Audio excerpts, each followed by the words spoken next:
একটা ভুল সিদ্ধান্ত, তার চরম মাসুল দিতে হলো দক্ষিণ কোরিয়ার পদচ্যুত প্রেসিডেন্টকে। গ্রেফতার ইয়ন সুক ইয়ল। মার্শাল ল ঘোষণার জন্য তাকে গ্রেফতার করা হয়েছে। ইয়লই দক্ষিণ কোরিয়ার প্রথম প্রেসিডেন্ট যাকে গ্রেফতার করা হলো। বরখাস্ত হওয়া দক্ষিণ কোরিয়ার প্রেসিডেন্ট ইয়ন সুক ইয়লকে গ্রেফতার করল সে দেশের পুলিশ। এক সপ্তাহের বেশি সময় ধরে তাকে গ্রেফতারের চেষ্টা চলছিল, কিন্তু বাধার মুখে পড়ে পিছু হটতে হয় দুর্নীতি দমন শাখাকে। অবশেষে বুধবার বাসভবন থেকে ইয়লকে গ্রেফতার করা হয়। দ্বিতীয়বারের চেষ্টায় ইয়লকে গ্রেফতার করতে সক্ষম হয় পুলিশ। এর আগেও একবার তার সরকারি বাসভবনে হানা দিয়েছিল পুলিশ এবং সে দেশের দুর্নীতি দমন শাখা, যদিও বাড়ির ভেতর প্রবেশ করতে পারেননি তারা। ইয়লের নিরাপত্তার দায়িত্বে থাকা প্রেসিডেন্সিয়াল সিকিউরিটি সার্ভিসের কর্মীদের সঙ্গে দফায় দফায় সংঘর্ষ বাধে। বুধবারও একই ঘটনার পুনরাবৃত্তি হয়। পুলিশের সঙ্গে হাতাহাতিতে জড়ান ইয়লের নিরাপত্তারক্ষীরা। কয়েক ঘন্টা টানাপোড়েন চলে দুপক্ষের মধ্যে। অবশেষে তাকে হেফাজতে নিতে সক্ষম হয় পুলিশ।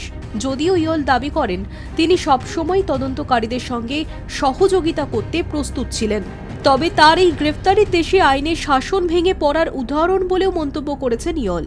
তার আইনজীবীর কথায় ইয়ল বুধবারই ব্যক্তিগতভাবে দুর্নীতি তদন্ত অফিসে হাজিরা দেবেন বলে ঠিক করেছিলেন, কিন্তু তার আগে ইয়লকে এভাবে গ্রেফতার করা দেশবাসীরা ভালোভাবে নেবেন না বলেই জানিয়েছেন তার আইনজীবী।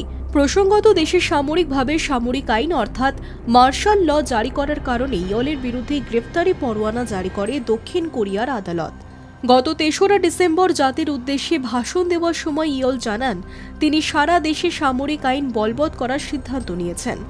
কেন এমন সিদ্ধান্ত নিতে হলো তাকে, তার ব্যাখ্যাও দিয়েছিলেন তিনি জানান উত্তর কোরিয়ার একনায়ক কিম জন উনের মদতে ক্ষমতা দখলের ছক কষছে বিরোধীরা। তার ব্যাখ্যা ছিল দেশকে কমিউনিস্ট আগ্রাসন থেকে সুরক্ষা দিতে এবং রাষ্ট্রবিরোধী শক্তিকে নির্মূল করতেই দক্ষিণ কোরিয়া সামরিক আইন জারি করেছে।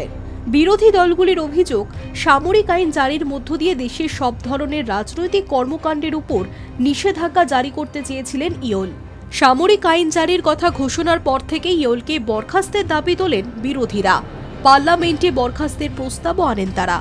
গত 14ই ডিসেম্বর দক্ষিণ কোরিয়ার ন্যাশনাল অ্যাসেম্বলিতে ভোটাভুটিতে বরখাস্তের দাবির পক্ষে অধিকাংশ ভোট পড়ে।